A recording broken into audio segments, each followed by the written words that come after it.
জয় গৌর, জয় নিতাই। আজ 5ই আষাঢ় 1432 ও 20 জুন 2025 শুক্রবার। আজ আমি চৈতন্য চরিতামৃত পাঠ করছি।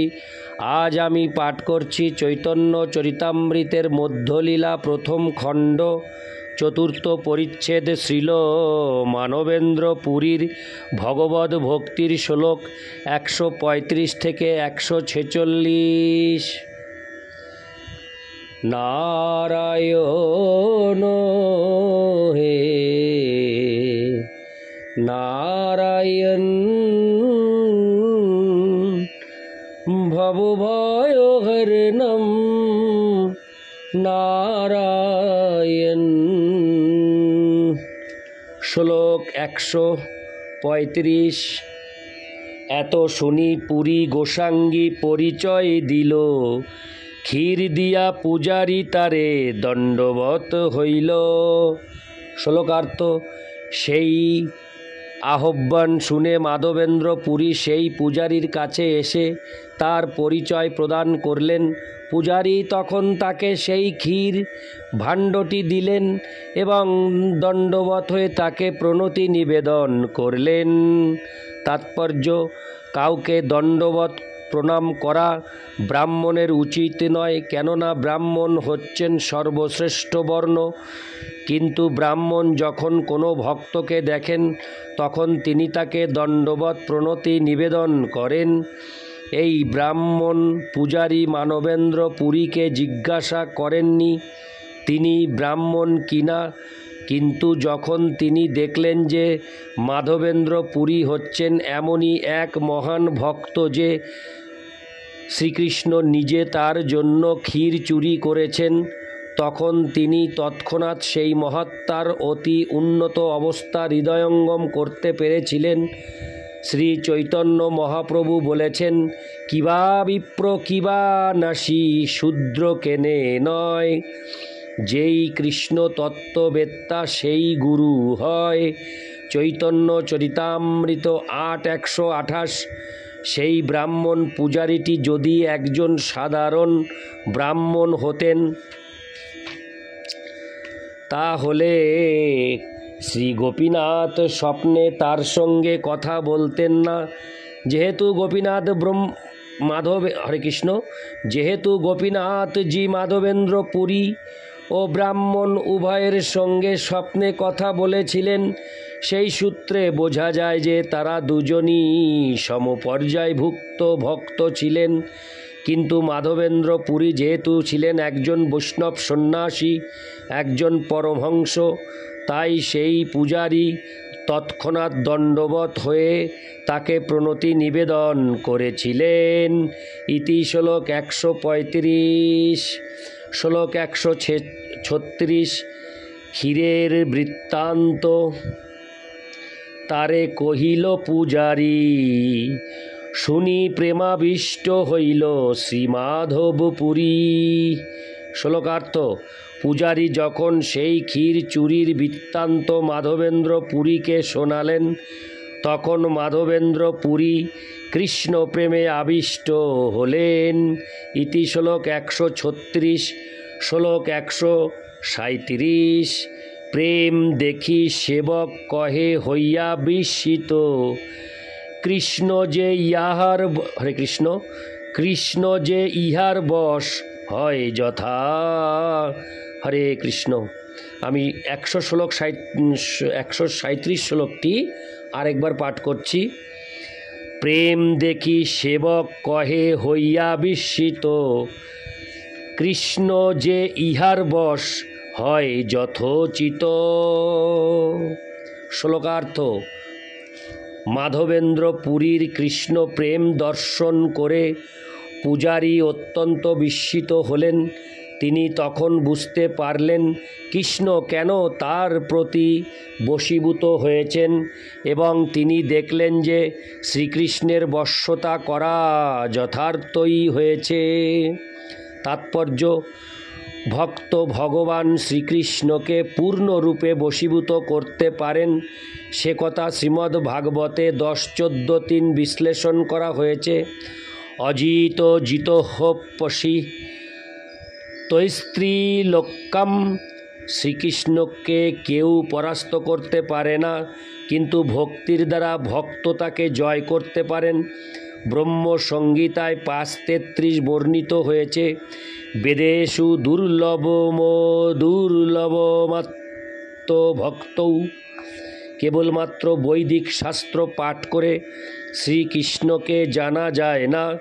যদিও বৈদিক শাস্ত্রের উদ্দেশ্য হচ্ছে শ্রীকৃষ্ণকে জানা, তবুও শ্রীকৃষ্ণের প্রেমিক ভক্ত না হলে শ্রীকৃষ্ণকে জানা যায় না।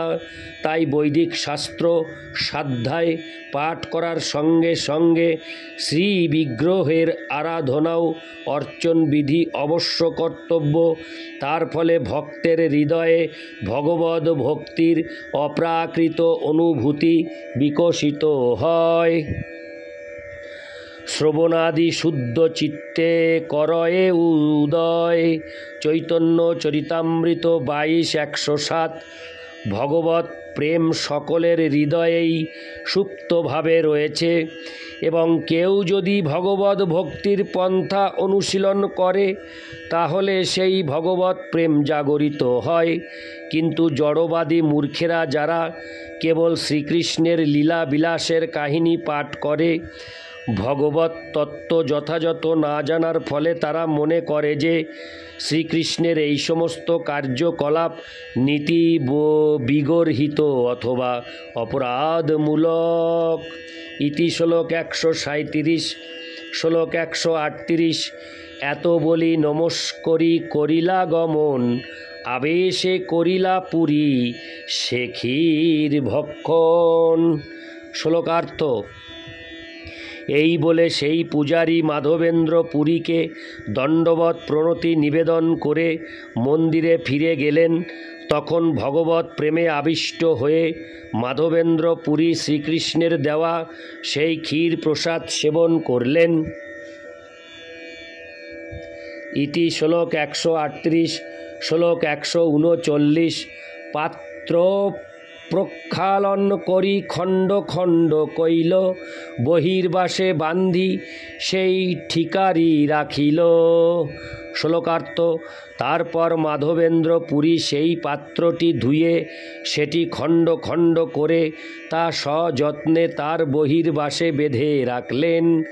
ইতি শ্লোক 139, শ্লোক 140। প্রতিদিন একখানি করেন ভক্ষণ, খাইলে প্রেমাবেশ হয় অদ্ভুত কথন। শ্লোকার্থ।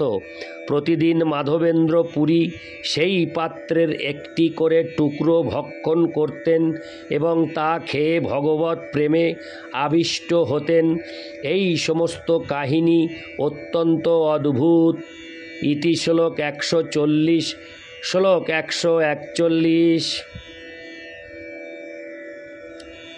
ঠাকুর মোরে ক্ষীর দিল, লোক সব শুনি, দিনে লোক ভিড় হবে মোর প্রতিষ্ঠা জানি। শ্লোকার্থ। মাটির পাত্রটি ভেঙে তার টুকরোগুলি বস্ত্রাঞ্চলে বেঁধে মাধবেন্দ্র পুরী ভাবলেন, কাল সকালে লোকে যখন জানতে পারবে যে ভগবান আমাকে এক পাত্র ক্ষীর দিয়েছেন, তখন বহু লোক এসে ভিড় করবে। ইতি শ্লোক 141, শ্লোক 142।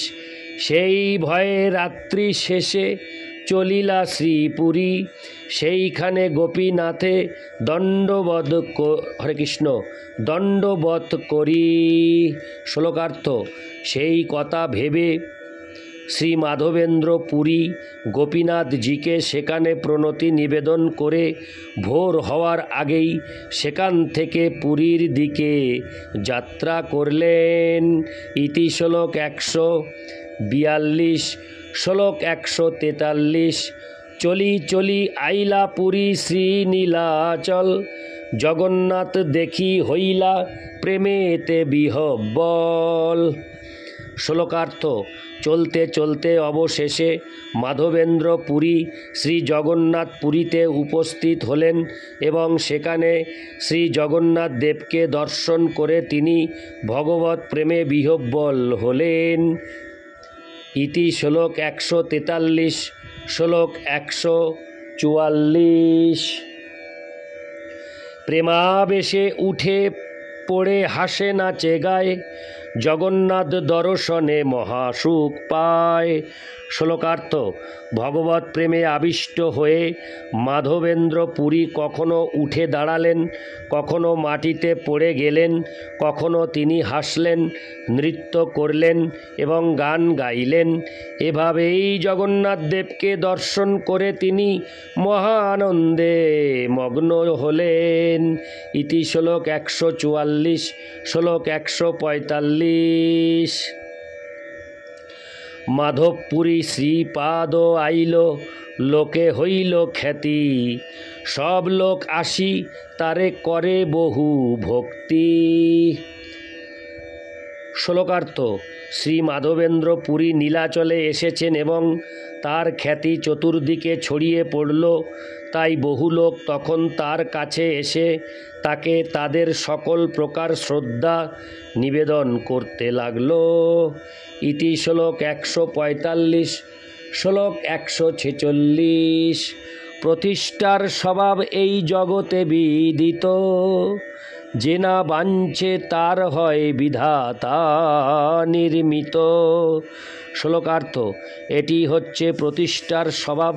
বিধাতা যাকে প্রতিষ্ঠা দিতে চান, তিনি না চাইলেও তার খ্যাতি সারা জগৎ জুড়ে প্রচারিত হয়। ইতি শ্লোক 146। নারায়ণ হে নারায়ণ, ভবভয় হরণম নারায়ণ। জয় গৌর, জয় নিতাই।